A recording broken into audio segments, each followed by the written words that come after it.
Hi, everybody. Welcome to the HR Roundtable. We're so excited that you are able to join us today, talking about from job post to day one, using AI to build a better talent experience. We all know that using AI is certainly something that we're all looking to do as we move forward in all the different ways that we can, but certainly dealing with it from a talent perspective is absolutely an area where I think we can all benefit learning a little bit more.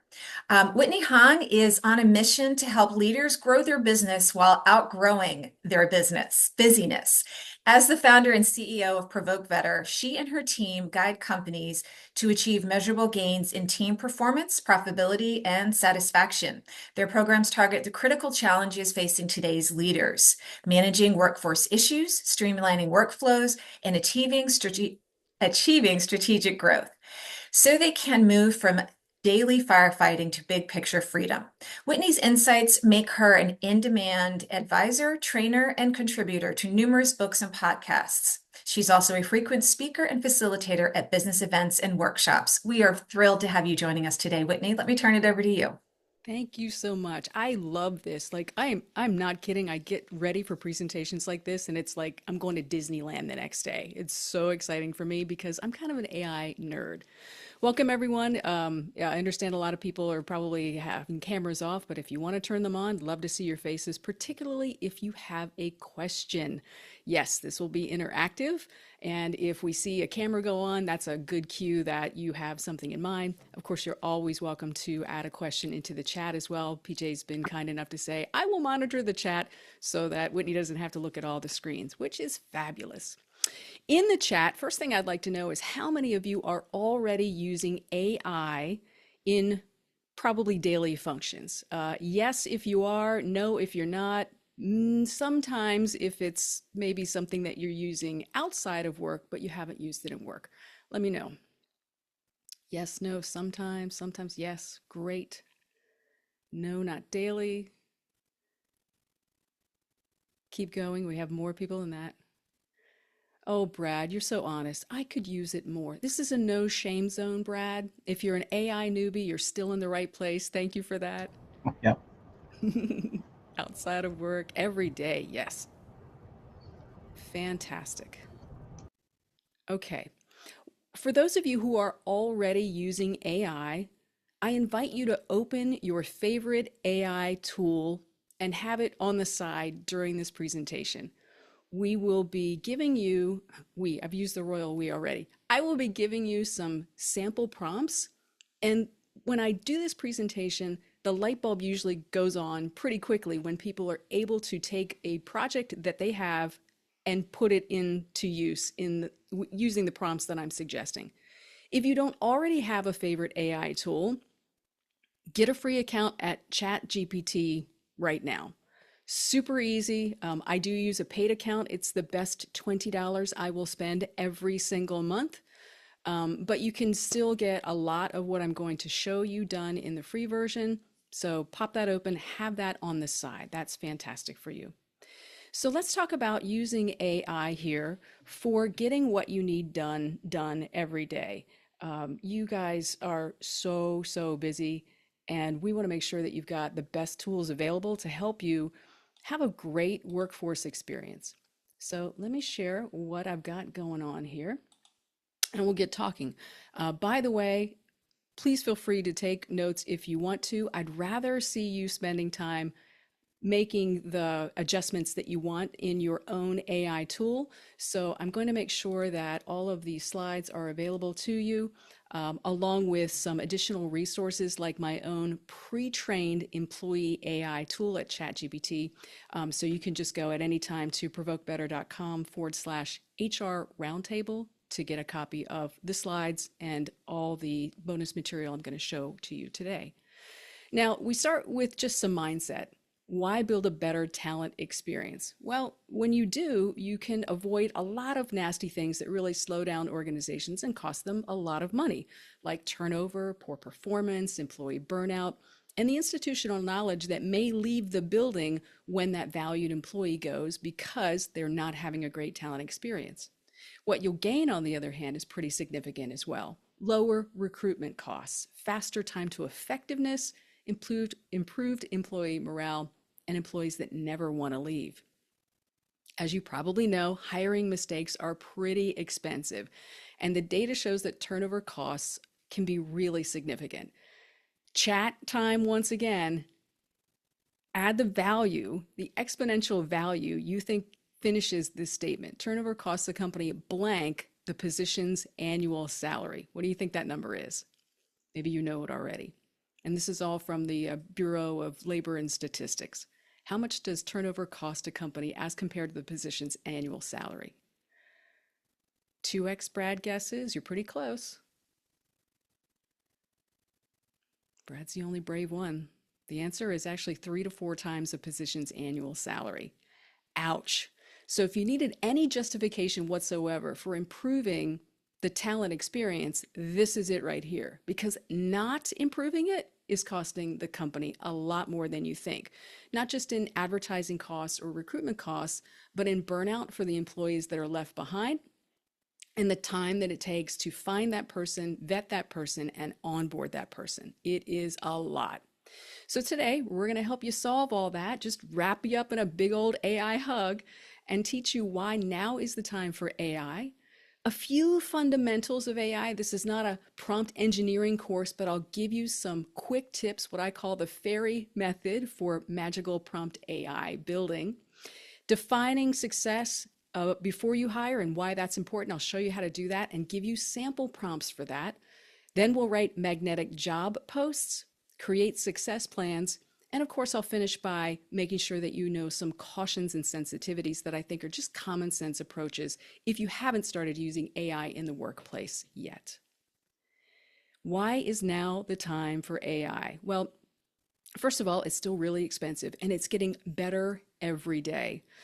This is an image that I had Dolly create for me a few years ago. Apparently, this is what Dolly thinks I look like in steampunk version, training an apprentice.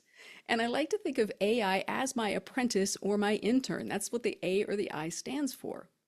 Like apprentices or interns, AI knows nothing about you and your organization specifically yet, but you can train it to know what you are sensitive to, what you value. You can tell it about company culture. You can tell it specifics about a job posting or responsibilities for that job. And the more you train it and shape its thinking, the better it works for you. Also, it's important to remember that like any intern or apprentice, it can make mistakes. So you as the subject matter experts working with other subject matter experts in your company always need to check the work. We wouldn't set an apprentice loose with basic instructions and expect it to be accurate all the time. So don't do that with AI. That's one of the biggest mistakes that I see. I've been working with AI almost on a daily basis since 2023. And in that time, I've racked up nearly 2,000 chats and conversations with my AI tool. Before you ask, yes, I do have friends, but I do use AI a lot. That practice has allowed me to create really high quality outputs in 15 minutes or less. And often with the tools that I go back to again and again, that time frame is much, much faster. Put a yes in the chat if you're like, I want to do everything that I do on a regular basis much faster. Yes, yes, yes, give me that. That's what AI can help you do. Thank you. Yes, you want that too? You can do that. Again, the starter prompts I'm going to give you today will get you started on that. And the more that you train and customize your own AI cobot, the better it will be for you. Absolutely. Thank you, Crystal. Okay. I have, because of my experience, been able to author several articles for magazines and online blogs about this. And I do teach on this regularly, including at the graduate university level. So just so you know a little bit about my credentials as an AI expert, this will let you know. And this is important for the big picture of any organization to get to winning, because you want to make sure that the right people are doing the right things in the right way. In the strategic sector, we have leadership talking about things like positioning and planning. The workforce needs to happen right for the people that you give those plans to, with role definition, mentoring, and other things. And when those two combine, we get great culture. Then in the process section, we're looking at executing on workflows, SOPs, tools, process and strategy together, make sure that we're always got good things prioritized, the right, most important, high impact things prioritized. And then, of course, when the people get the right processes, that's when your efficiency comes and the organization really, really gets momentum into winning.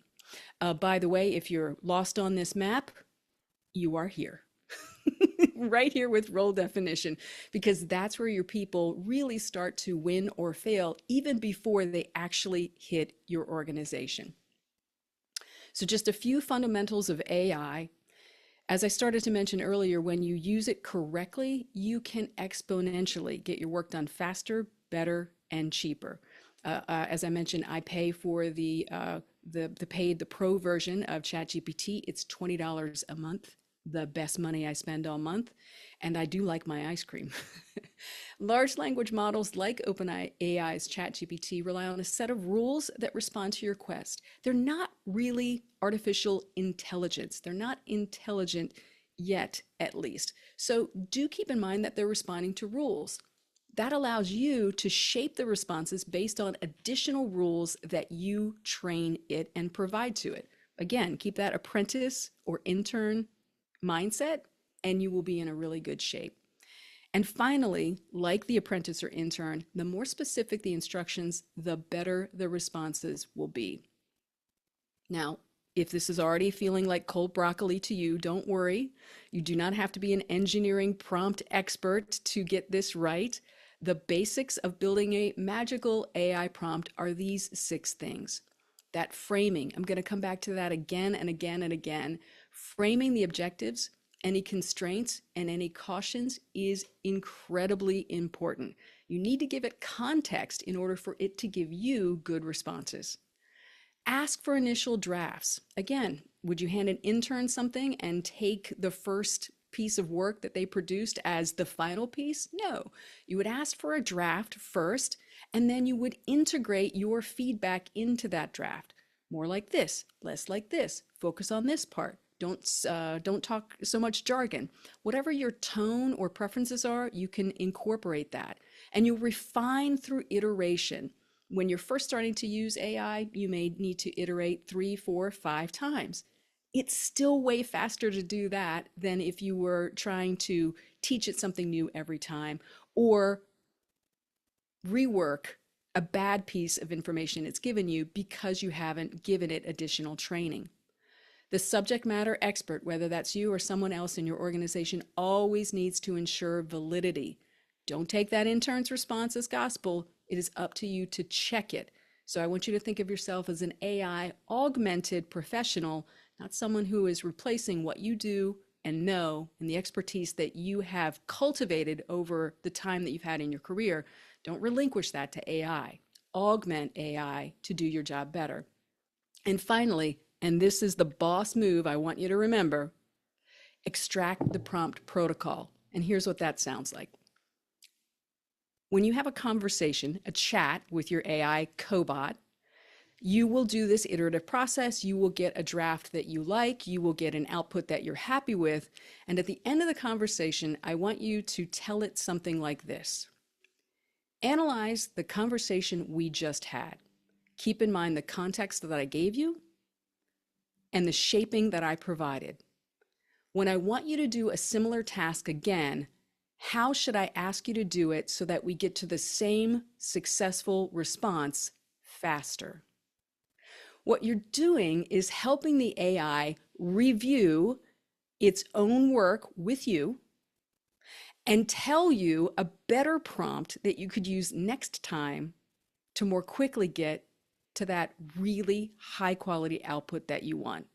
Whose mind is blown? Tell me in the chat. That is the best hack that I have found ever. Did I just blow your mind? Have the AI review its own work and tell you how to get to that result even faster. Thank you, Azra. I appreciate that. Mind blown. Emojis are welcome in the chat as well. Okay. So let's get to it. Remember, you're going to get a copy of all of this, and Patricia will be making the recording available to you. You can go to provokebetter.com/HR roundtable for the prompt protocols. Now, let's get into the engineering and workplace that they never want to leave. And there are 3 basic steps for this. Starts with a job scorecard. continues on with a job post, and goes to the onboarding plan. Are you using a job scorecard currently? Oh, thank you for the emoji. Sonia gets the emoji win. Thank you. Put in the chat, please, if you're currently using a job scorecard for all or at least most of your jobs. If you've never heard of a job scorecard, give me a question mark. A lot of organizations aren't using them yet, and I'm going to change your mind. If you're using them, tell me yes. Don't even know what it is yet. Top grading might be another way that you know it. A lot of question marks. Oh, friends, I'm going to change your mind on this. This is going to be great. But what I'm seeing here is that most people are doing exactly what really starts so many of the problems, which is they start with the job post in the middle. You see, the job scorecard sets the winning standard. The job post helps the candidate know what their desired future state would be like if they joined your organization in the role that you're advertising for. And the onboarding is all about keeping success in sight, right? Job scorecard, job post, onboarding plan. This is exactly what it translates to. And most of us will go right to the trying to describe the desired future state. And that doesn't always end well, does it? Typical job posts can look like this. A payroll specialist. This is straight off of one of the I won't name it because it's not their fault, but it's off one of the main job posting boards that you may use. Payroll specialist. The purpose of the payroll specialist is to perform detailed and accurate processing of payroll in accordance to company policies, procedures, and federal guidelines. Wow, I'm excited about that. Don't I want to apply now? I do not. Here's another typical job post. Dental assistant in Beverly Center, motivated, friendly, and hardworking. Oh man, I was looking for a dental assistant position where I did not have to work hard, be friendly, or have any sort of motivation. Like, we can do better, right? So the reason that so many of those fail is because they don't start by setting the standard. If the dental office, for example, knew from the start, when I hire a dental assistant, the standard is this, they could write better job descriptions. And that's why we actually start there with the job scorecard. So let me tell you what the job scorecard is, since so many of you aren't using it yet. You're going to love this. The job scorecard defines what winning looks like for the role. It's also called top grading. So if you want to Google some information about it, look at top grading job scorecard. You can get some great info. And I love the way that scaling up describes that. So leaders are readers, my friends. Grab my book here. If you want to find out more about that, Scaling Up is the book to get for that. And does a fantastic job of explaining, even better than I did today, why top grading is so important. So you know this is internal, right? You do this is your pre-work inside the organization, what winning looks like for the role. And what this does is it establishes the floor of excellence for your A players, because you always want to be targeting your A players. You may need to hire for different reasons, B players or sometimes even C players.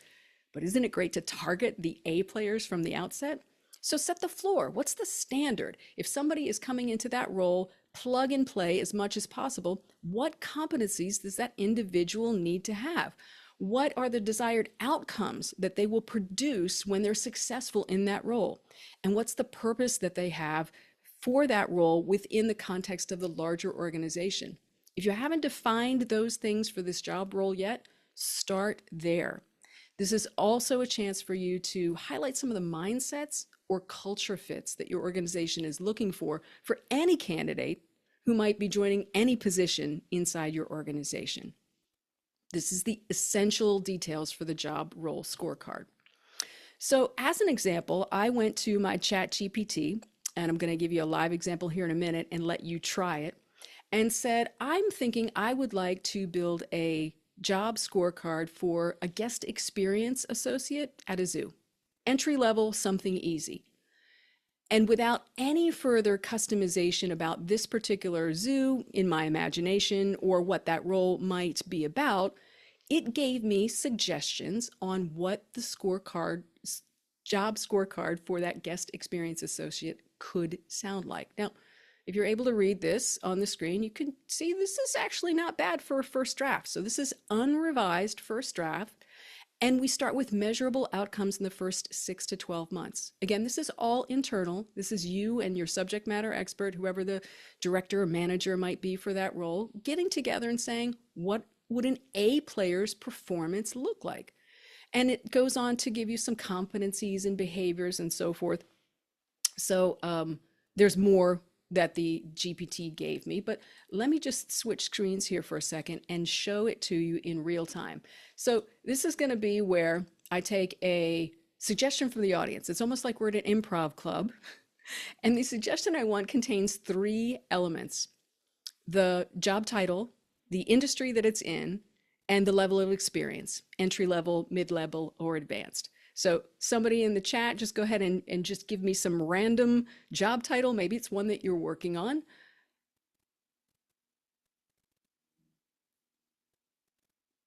Pause for typing. Make it something fun. Major gifts and capital. Okay, I'm going to take that first one. Sonia's on. All right. Somebody gets to add to that. I'm guessing for the major gifts and capital campaign manager. Actually, that could be in almost any industry.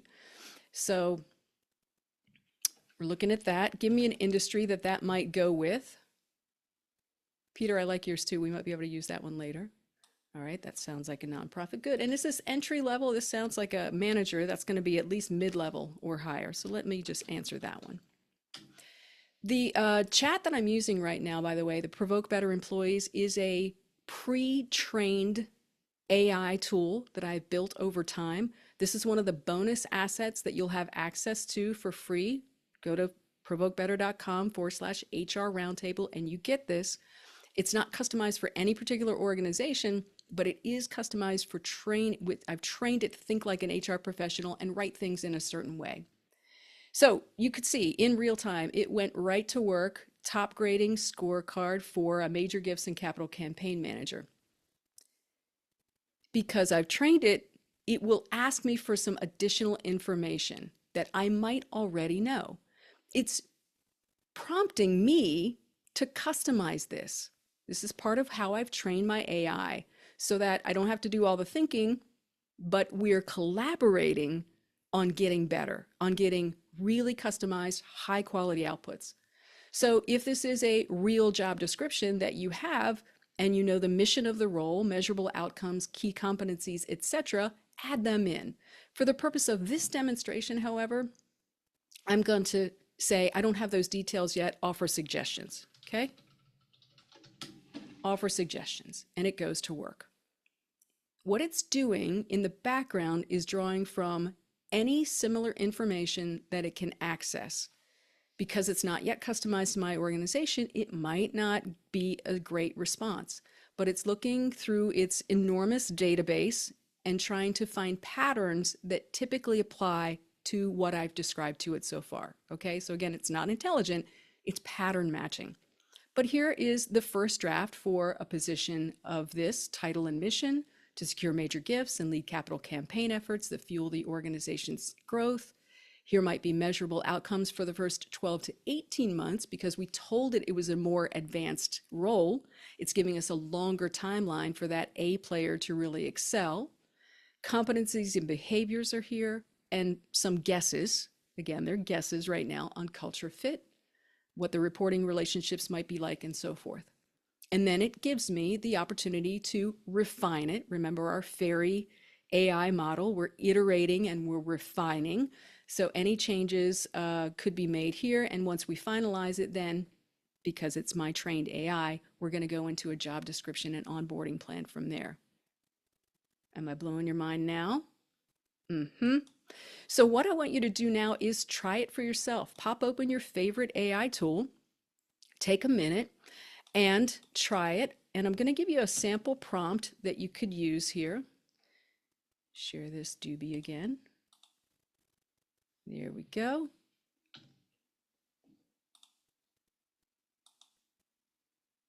And it can be as simple as this. I'm hiring a blank job title, insert your job title there, and ask it for just a small piece of the information. because you haven't trained yours yet, asking it for the same thing that I've done in my customized GPT is not realistic. That happened over time and additional training. Start with iterating small pieces of the much larger plan that you want by asking just about high impact outcomes for the first 6 to 12 months. And then, if you want to really boss move, follow that up after it's given you the outputs by asking it to write one behavioral interview question that you could ask for each of those outcomes. Go ahead and do that now. And I'll pause while you do that and see if there are any questions.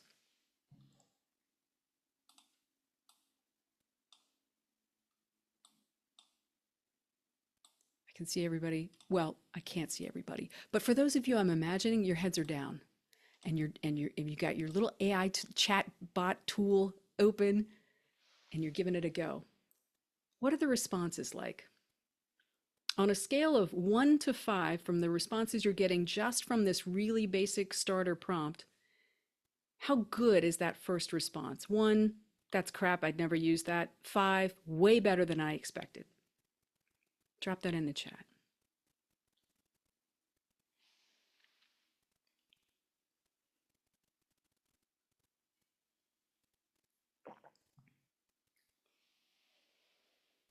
Got a 4. That's pretty good for a first draft on an untrained AI model. 4s, yep. 3, that's fair, straight up the middle. How quickly did you get that response? Seconds, right? Brad got a 2 on that. Yeah, absolutely, seconds. Brad, I'm curious, would you be willing to give us a little context on what you started with and see if I can help make that 2 a 3 or a 4 with an additional set of instructions and context? Sure. I asked it to find a recruiter. I think the results are good. I think uh, what I got back though was not really achievable in 6 to 12 months. They're too big. Great. Okay. If you were working with an apprentice and providing feedback, what would you say to help it get more realistic? Maybe make it more specific or detailed in terms of actual outcomes. I don't know. Okay. Yep. Yep. You're on the right track. So if you're thinking, don't, one of the wonderful things about AI, it is a large language model. And so you can tell it things just as you, in plain speak, like you did to me, and say, I don't think the outcomes that you've put forth are realistic in 12 months or whatever the time frame was. Make them a little less stringent or reduce the targets by 20% or something like that and see if it gets a little closer. Okay. Great. 4 out of 10. Okay. It takes some training, just like any apprentice does. But it's a really interesting tool. All right. For those of you that got 3s or higher, congratulations on that. For the purpose of the exercise, I'm going to ask you to stick with whatever same job title and industry and experience level that you started with and build on it as we go through the exercise. Because the next thing you'll do after you have a job scorecard that you and your subject matter experts sign off on and say, yep, that's it. That's what an A player would perform like in this role. Now we get to write a magnetic job post because now we know what success looks like and we can start to describe it to them.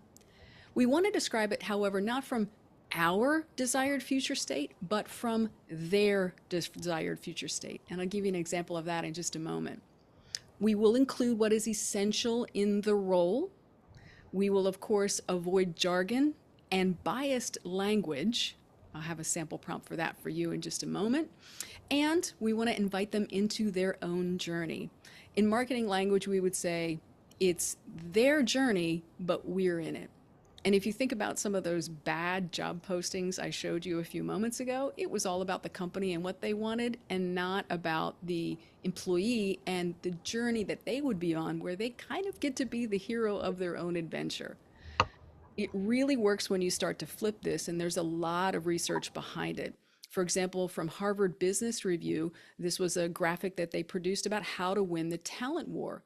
Most companies are doing it in the materials offering. Think about the job headings that come out with starts at $17 an hour, or benefits included, or unlimited PTO. And we start to talk about what the material offerings are.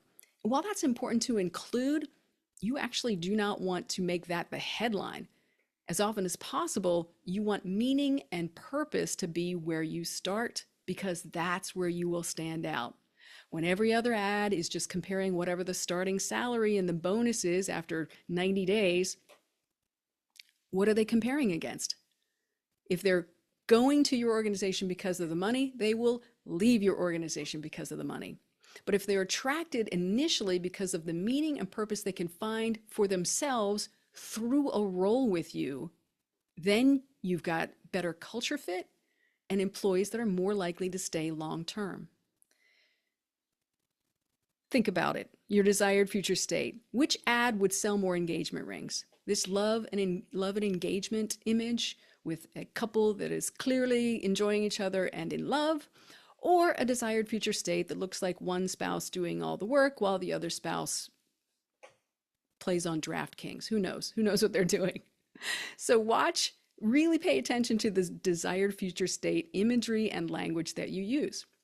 So let's go back again to the fictional example that I gave for a guest associate at a zoo. The desired future state could be this.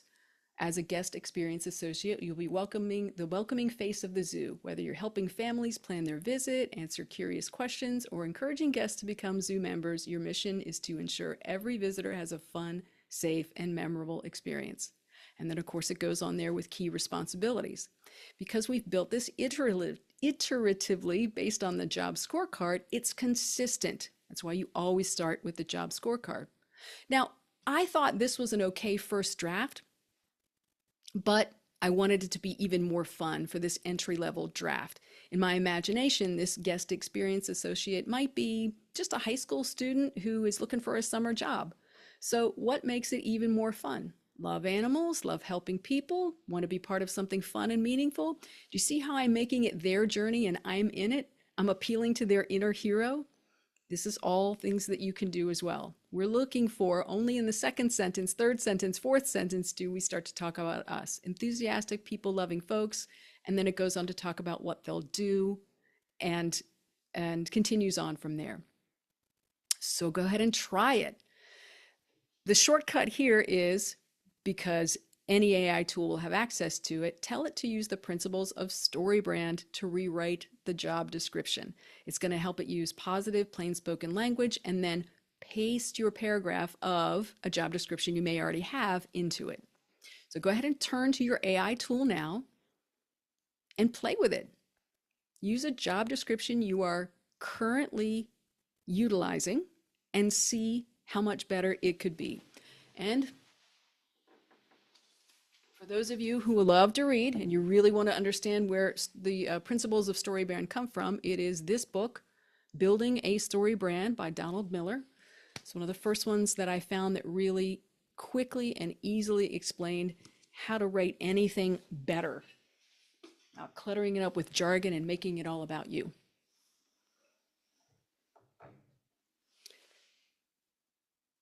So try that job description rewrite.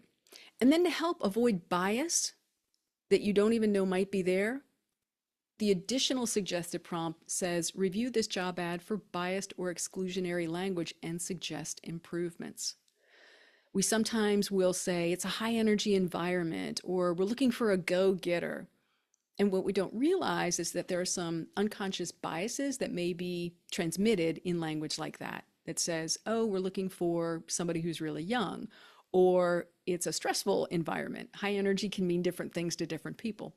So you can use AI to help you remove some of those biases and suggest different ways that you could phrase that. So for those of you who are using your own AI tool, how did it do on this iterative function to give you a job posting based on that first draft of the job scorecard? Again, a 1 to 5 in the chat if you don't mind, 1 being meh, 5 being, okay, this is pretty interesting. I like this a lot.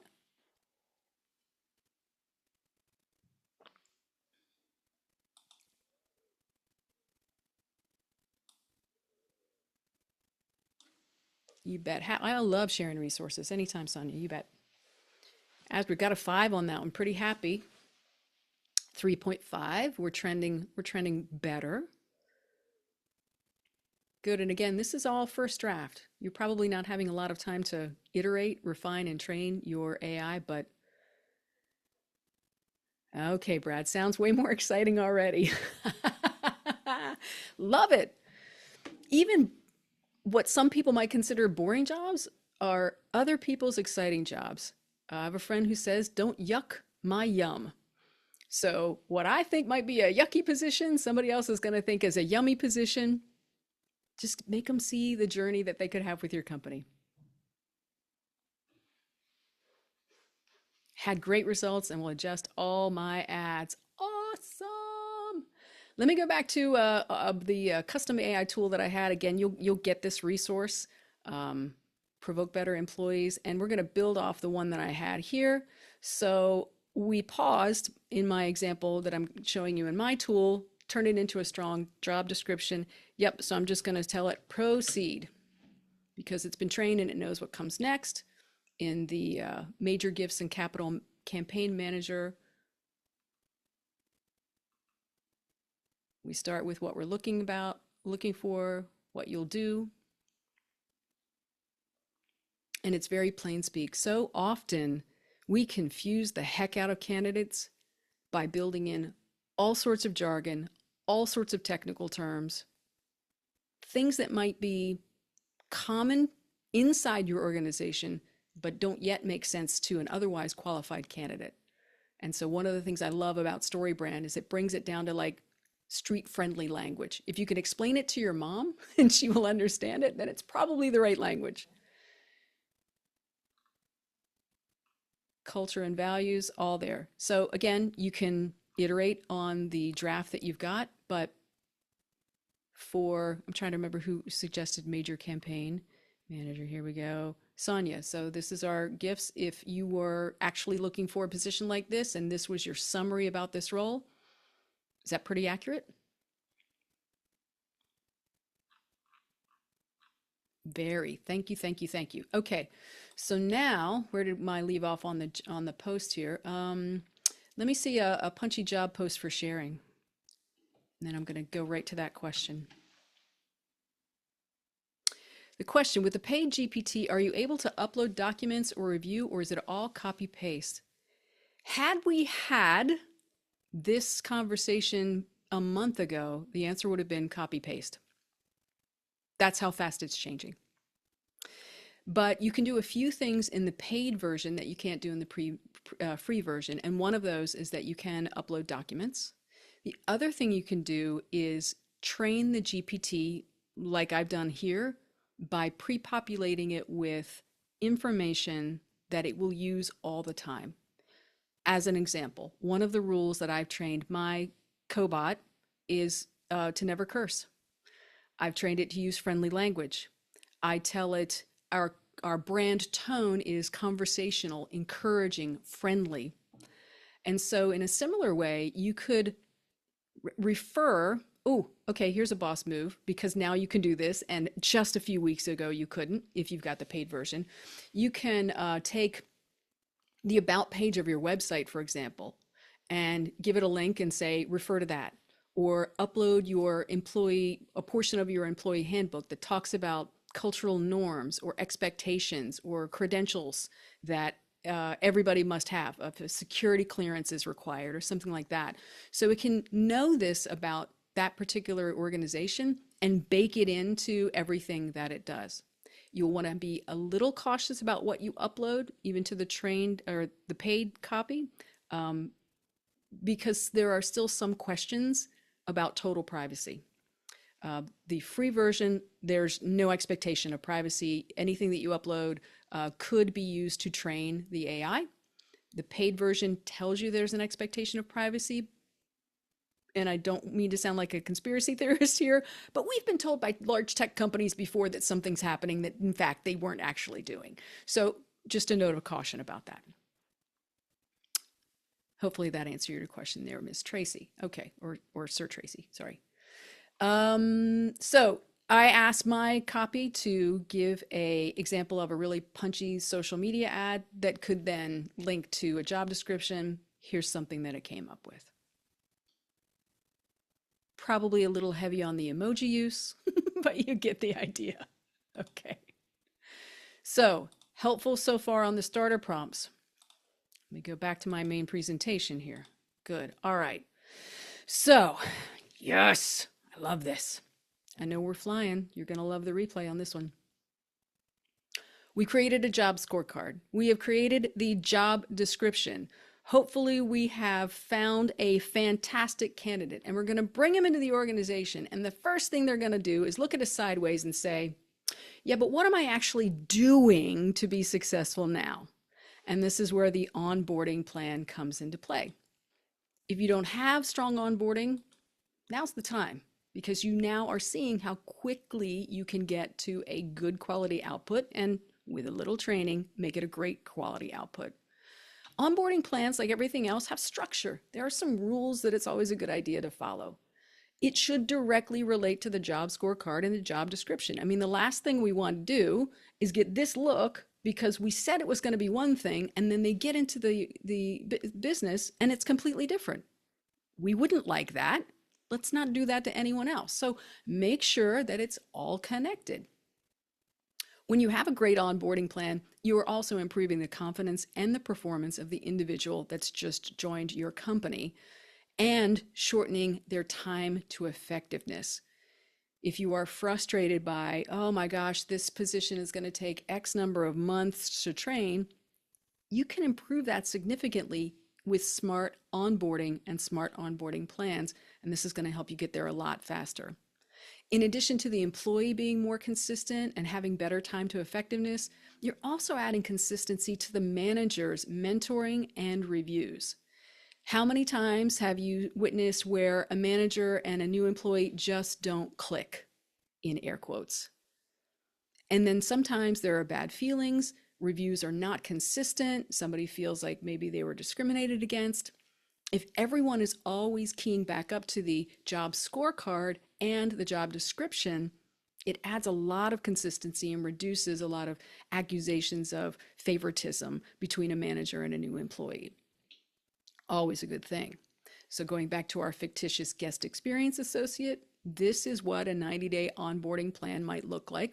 And it started by breaking it up month by month, starting with getting comfortable with the zoo's layout and the mission, understanding the POS system, ticketing tools, guest engagement best practices, makes a lot of logical sense. Now, because in my example, I'm imagining this is a entry-level position for a high school student, I wanted to see not just a month at a time, but a week at a time. And I wanted to have a way to quiz the employee for competency. So after a few iterations and asking the AI cobot to give it to me as a table, it is now giving me a week by week breakdown of how this employee will progress in their position. So their first performance milestone actually happens in week 4. Summer goes quickly. If they're not on it a month in, we should probably be talking with somebody else. And it's not enough to just say, well, do you know where this is? Or how did you finish? Or are they showing up on time? I wanted to be able to test or demonstrate in my hypothetical example what this person would know or be able to do. So you can do the same thing. Again, it's a small iterative process. I, in my example, said take it from a 90-day onboarding to show me a 12-week progressively challenging onboarding, and then said give me 2 suggestions for tests or demos that that person could complete each week related to their content and curriculum so that I know they're competent. Pretty cool, right? You get to try it now too. Here are your starter prompts. Ta-da! If you like that for particularly entry-level jobs, I think it's relevant for all jobs, but try it if you like it. A progressively challenging 12-week onboarding plan for a new same job title, or if you're continuing it in the same chat, it will know what you're talking about. That includes milestones, learning goals, and early wins. Who doesn't love an early win? Let's do that. And then once it creates that for you and you refine it and you're pretty happy with it, then experiment. Ask it for 2 knowledge or demonstration tests, or 3 or 5, or whatever makes you happy, so that employee competency can be measured each time. So go ahead and try that in your favorite AI tool.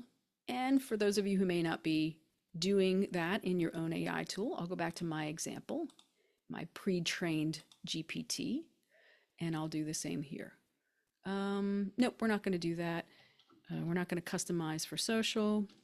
I'm going to say, nope, don't do that. Go on to the onboarding.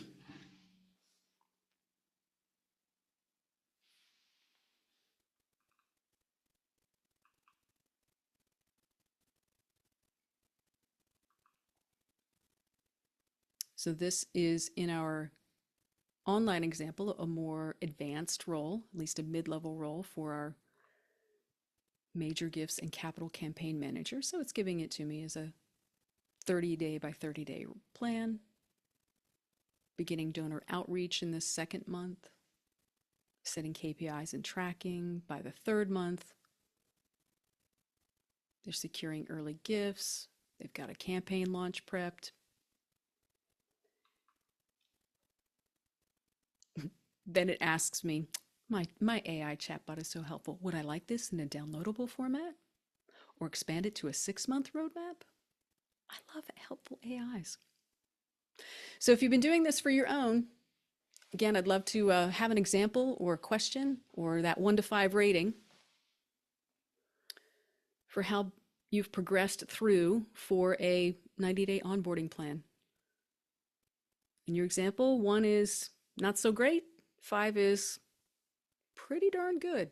And I didn't have one a few minutes ago.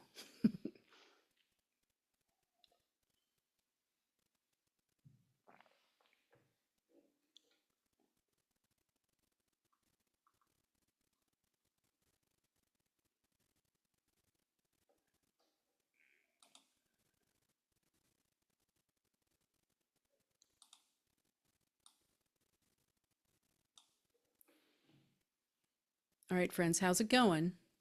Y'all got quiet on me. Can you share the second prompt? Sure. Go back to the correct one. There's your starter prompt. If you want to break it into a 12-week plan with knowledge or demonstration tests. Maria, isn't it awesome? It is fun. I just think it's fun. I think it's incredibly fun and useful.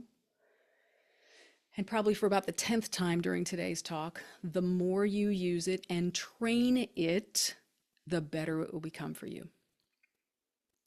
Onboarding structure is different. Let me see, hang on, Jasmine. Because of the size of their organization, but definitely and if you train yours in how it's different for your organization, it will know that as well. For example, I've used this exact same protocol, process, and framework with a manufacturer where a lot of their training is at the elbow of the expert already on the floor. Well, how do you describe that? So we worked with that expert who's going to be the trainer on the floor and say, well, what do they typically need to know? In what order? Shuffled some things around to say, all right, keeping safety in mind, how do we continue to make this progressively more challenging and work this on the floor technician towards more autonomy in a safe way in the performance of his or her duties? Got great results. Now, the on the floor at the elbow trainer is still involved, of course. Again, it's not a replacement for, but good googly moogly, you can get documentation and standardization a whole lot faster. Yeah, I'm glad you want to keep playing with this. That's exactly what it's all about. Keep playing with it. All right, just a few more things, and then I'll take any final questions that you might have. Yeah, there are some precautions and policies, and I've noted a few of these already. But again, when you get the slides, take note of these, share these with other people in your organization who may have concerns, and think really seriously about AI policies that you will need to put in place or may want to reinforce as AI continues to evolve and the rollout of the use of AI works through your organization.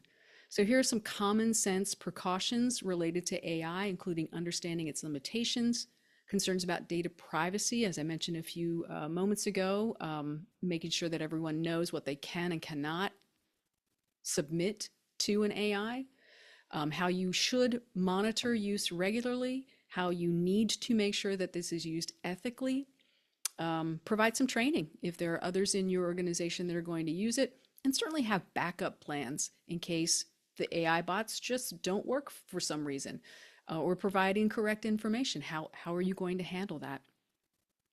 And then here are some tips on what I think you should keep in mind when crafting your own AI policies. And a lot of these are actually borrowed ideas from what most of the European Union is doing. And I think they're probably leading the front in common sense precautions and ethical use of AI. So I've included those in the slide deck for your consideration as well. All right, so now we know in 3 easy steps how to help engineer a workplace that they never want to leave by connecting the job scorecard for what success looks like with the job post, which is where most of you were starting already, and finally the onboarding plan. The tool that I mentioned to you, again, that's in the download bonuses that you'll get if you go to provokebetter.com/HR roundtable. A power-packed day, well, not a whole day. May have felt like a whole day for some of you who thought it was cold broccoli, but a power-packed hour. If you don't mind, one more note in the chat. What's your biggest takeaway from today? Where was your mind blown the most, or what might you implement in your day-to-day, week-to-week work first? Love to know what you're taking away from this. And PJ, I'll turn it back over to you. Well, Whitney, I think it's been fantastic. And as you'll see in the chat, it looks like there's just so many amazing takeaways today. Things that I think are really going to help us with our day-to-day work. And as you said, get some time back to be able to focus on those other things that perhaps we want to do that we just never have time to do. Yeah, I think most HR professionals did not choose that body of work so that they could write endless things. They want to spend more time with their people. They want to be involved in mentoring and strategic plans and performance improvement and things like that. So yeah, getting time back to do the really human part of human resources, I think is a fantastic outcome. Well, and I think a big challenge that HR sees is we're always looking for people to help us connect those dots, which I really think that you've been able to do. You've been able to take what it is we're trying to do, had us actually do it, but then also really, your tool looks amazing. I can't wait to get in there and play around to see what we can do, but to be able to provide us ways to do that has been fantastic. If anyone has any questions, certainly feel free to put those in the chat or come off of mute as we're kind of talking through things here. But I'm really excited about being able to share this with everyone else because I think it's amazing in a very easy way. And Jasmine's actually got an interesting point asking about using the platform to quickly review resumes. I'm assuming there are certainly plenty of tools that can do that, but Whitney, I'll let you comment on that. Yeah, there are a lot of AI screening tools to review resumes. And I think there are some advantages to that, but I think that for many, it comes with more cautions. So as an example, unless you have a very well-trained AI, it may eliminate otherwise qualified candidates based merely on on word matches or the lack thereof. That's probably the single biggest mistake I see with a lot of the automated resume review tools. If your job description says that a competency is X and the person describes it as XA, it's not going to see it as an exact match, and it says, no, we don't have that competency. So I think there are still some flaws in fully automated reviews. Because of that, they're getting better. And it might just depend on how critical that position is, that a competency is exactly matched. An example of where that is critical would be, do you have X security clearance? That's a go, no go kind of thing, right? Or do you have X license? Yes, no. So part of the success in having an AI tool help review and filter resumes starts with how you're setting up the application process. Checkbox for yes, I have that credential, or I don't. If it's not checked, the answer is no, that's no go for that position. That could be how you manage that.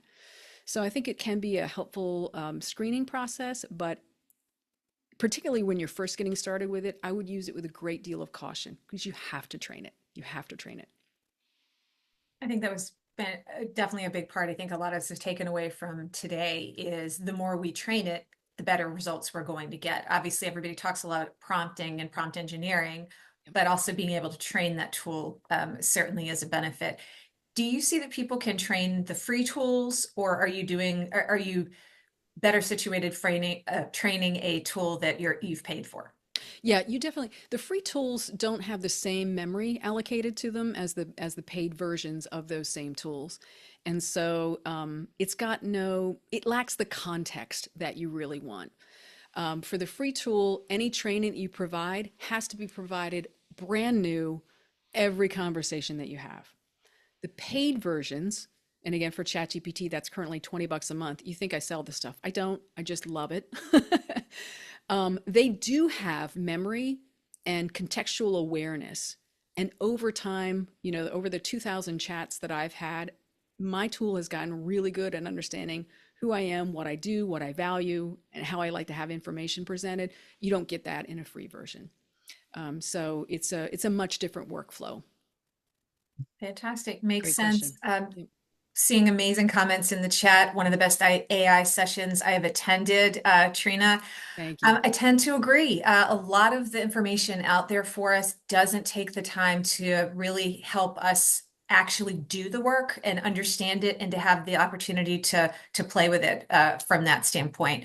So I would certainly agree, certainly appreciate all of the information. I think, as everyone has said, they've got lots to go away with that they can certainly utilize going forward. And we really do appreciate all of your support and all of the great ideas and resources that you've provided to us today.